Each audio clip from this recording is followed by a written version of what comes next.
if the modulus of z minus 4i is greater or equal to the modulus of z minus 2 minus 4i, sketch the locus of z on an Argand diagram and find the inequality in Cartesian form that represents this locus. So first of all, we're going to actually do the first bit first. So we've got z plus 4 minus 4i is greater or equal to z minus 2 minus 4i.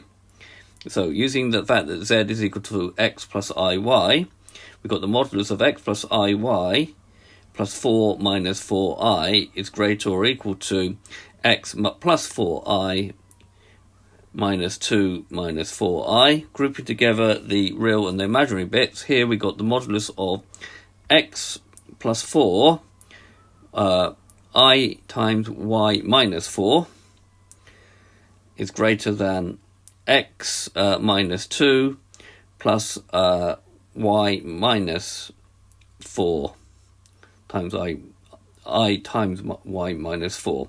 Okay, and using the fact the modulus of z is equal to the square root of x squared plus y squared, but it's easy to use that z squared is equal to x squared plus y squared, we can say that the real bit squared here, x plus 4 squared, plus the imaginary bit squared, which is y minus 4 squared, is greater or equal to x minus 2 all squared plus y minus 4 all squared.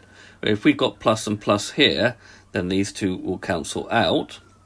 If we square this, we've got x squared plus 4, 8x plus 4. And if we square this, we've got the x squared minus 4x plus 4. Here we can cancel out the x squared. If we take the 4x here, we get 12x. Take the 16 here, we get minus 12. Dividing through by positive 12, so we don't have to change the inequality sign, x is greater or equal to minus 1. So basically, we've got to draw the line x is equal to 1 and show that will represent that locus if they're equal to each other, and then shade to the right because we want greater than minus 1. So marking on all the information, so Argand diagram, real imaginary axes, marking on our two complex numbers. This one is z1, this one is z2. It's a vertical line, x is equal to 1. Notice this is the perpendicular bisector z1 and z2, and we want greater than, therefore we will shade to the right, considering we're shading the region that we want in this case, and that represents the modulus of z plus 4 minus 4i is greater or equal to z minus 2 minus 4i. And again, I've got a GeoGebra app for this video, and the link will be in the notes of the video. So here we've got our line x is equal to 1. We've got our two complex numbers here. Okay, so we can click here. If I click here, I get greater than. Okay, if we are not considering the line as well, then the line needs to be dashed, i.e. it's not equal to. Okay, if we are doing less than, that will be this side. The same here, dash line.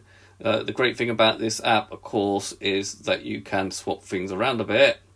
And as soon as you start swapping things around a bit, you'll get the correct region shaded for you. Again, here we can change things as much as we want. Okay, so that is represented with that one. This will represent that one. Okay, notice each time that the line actually gives you the perpendicular bisector. Here the dashed line, because it's not equal to.